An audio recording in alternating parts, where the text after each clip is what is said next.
In this video, we're going to discuss the elevator pitch. But before we jump into the elevator pitch, let's review where we've come from and where we are right now. So once again, the big superpower that we're trying to work on, you come up with a bright idea. I believe this thing has great potential. So what do? You start by doing customer discovery. Go out there and talk to potential customers, potential suppliers, distributors, talk to potential competitors, and really start identifying who that target customer is and what's the value proposition that you're bringing to them. What problem are you solving? What gains are you providing to this target customer base? Okay. From there, we start looking at how big is that market? Is the market big enough to sustain me in there? And then who else is doing it? This is the competition, okay? Then coming back and saying, I've got this beautiful vision, but where do I start? What is my minimum viable product? And then get into further definition of what your customer persona or archetype looks like. So before we can launch a marketing campaign, we really want to know who our customers are, okay? And then hopefully for this week, you've already figured out what your unit economics are. How much money do you make per sale of one unit of there, as well as how much it costs you to produce, what your cost of goods sold is, right? And then also came up with some target figures in terms of what you want to make in terms of income and how many units you need to sell, okay? And then you also looked at pricing based on the competition, based on what other people are pricing, different kind of competitive products. Where are you going to place your product, right, in terms of pricing?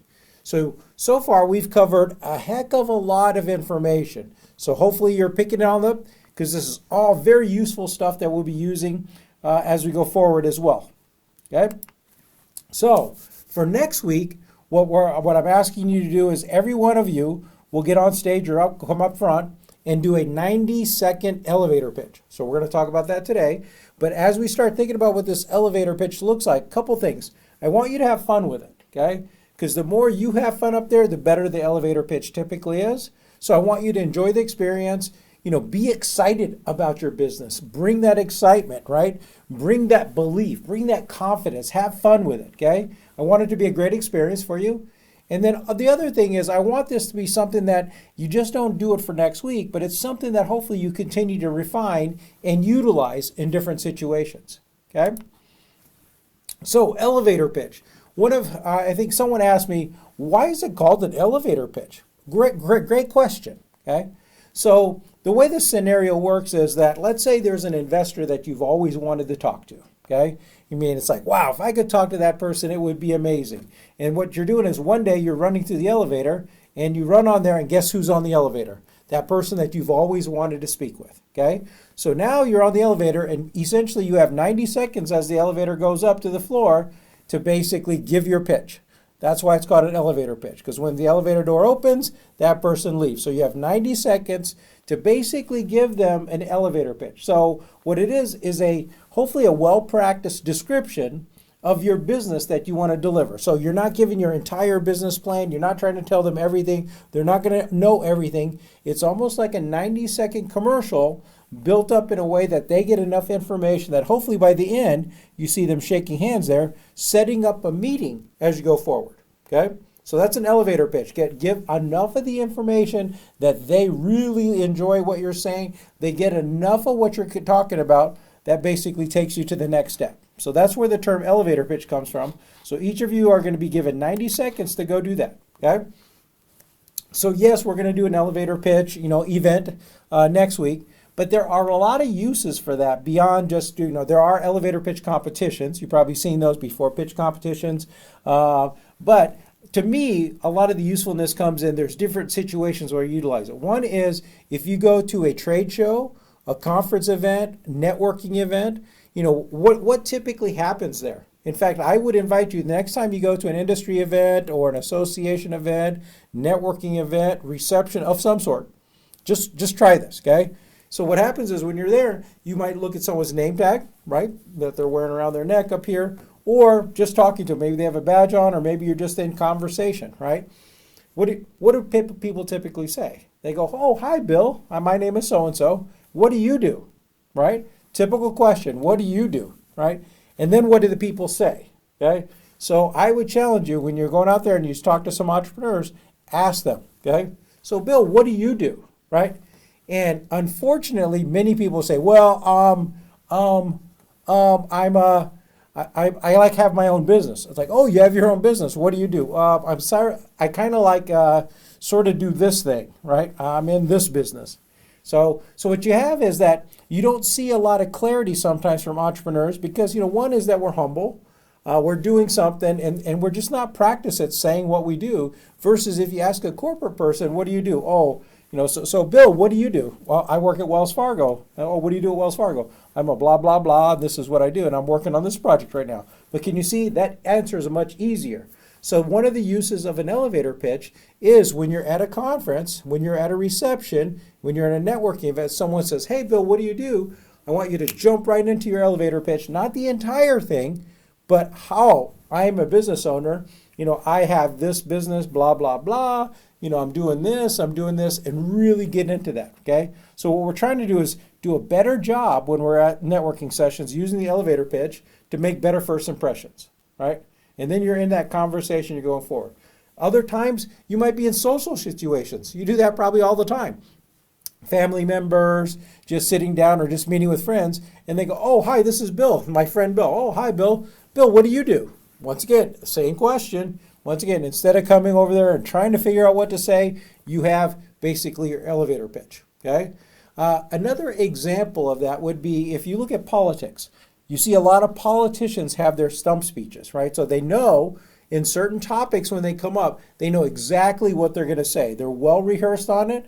They have a lot of background on it. They're very conversant on those, right?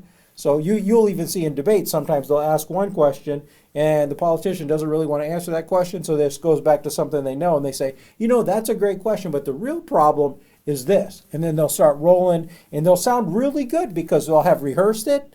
They'll have data behind it, supporting it. They've already thought about how to evoke emotion in terms of what they're saying. This is what the problem is, and this is how we solve it. And I'm the only one that can solve this problem, blah, blah, blah, right?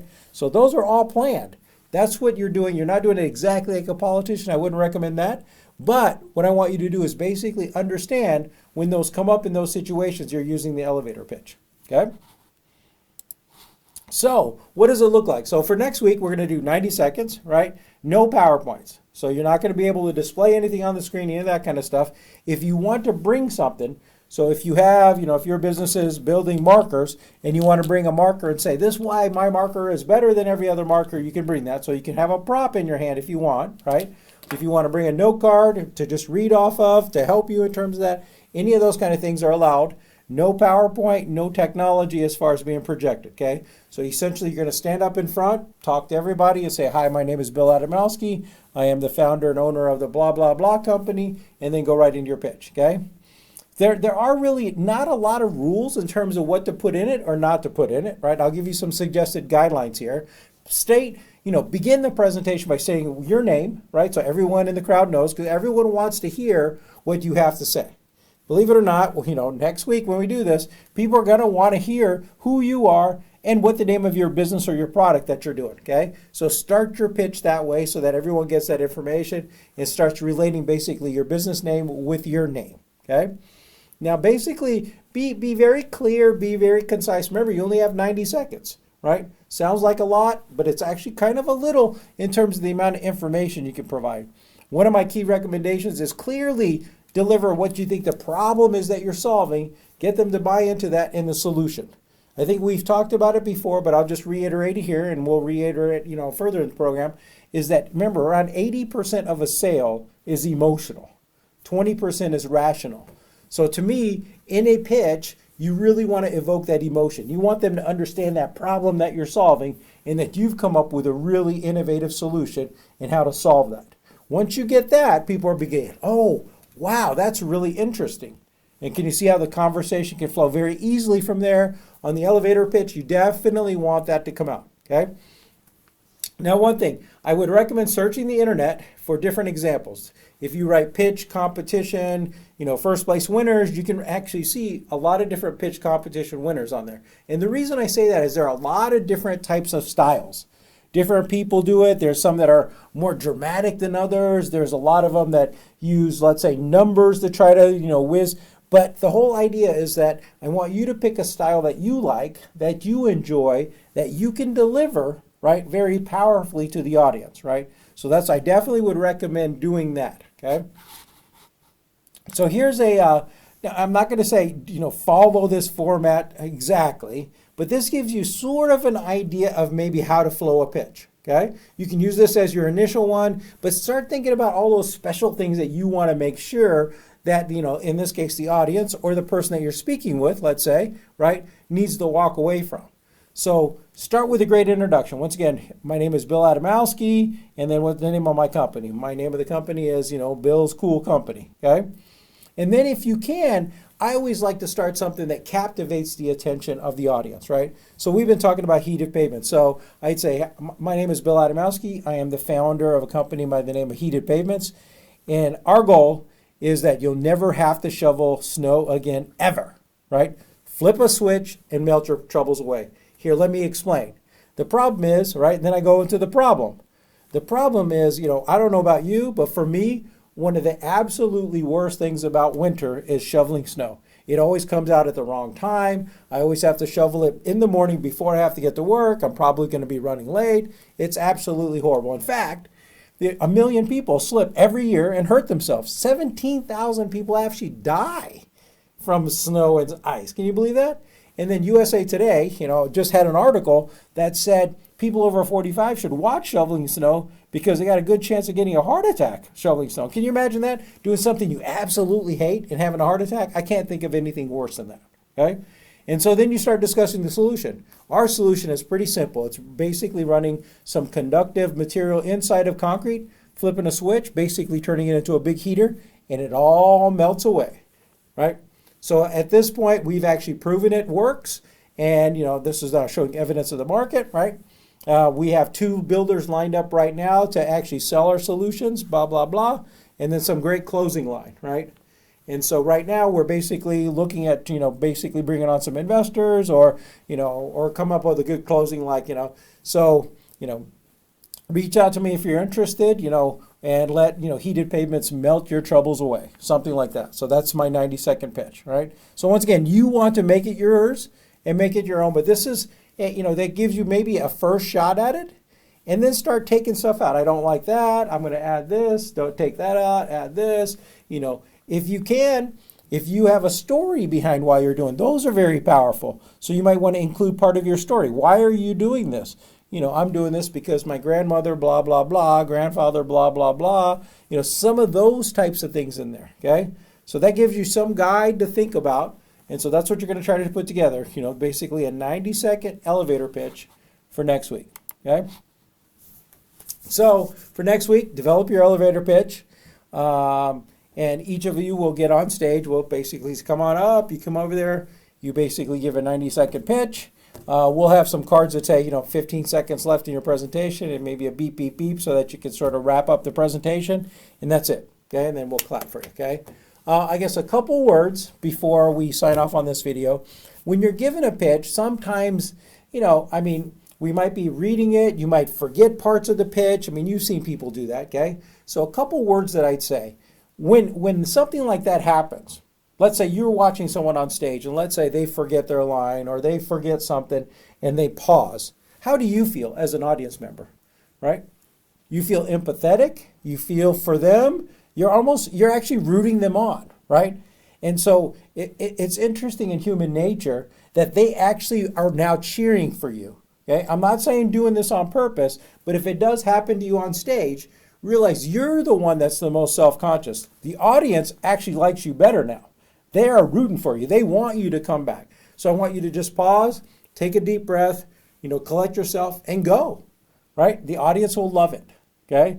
So don't feel that you have to fear any of that. If it doesn't go as planned, it doesn't go as planned. It's okay. You're going to be doing it in front of friends. It's going to be just fine. It's a good experience. We're going to root you on, okay? So go up there, do your best, bring it out, but also bring out some of that energy, right? You'll see that the pitches you like the best are typically ones where people have the energy. They're bringing it. They love what they're working on, and they want to convince you what they have is the greatest thing ever, right? So think about that, okay? So with that, I'll see you next week, and looking forward to seeing your elevator pitch. Thank you.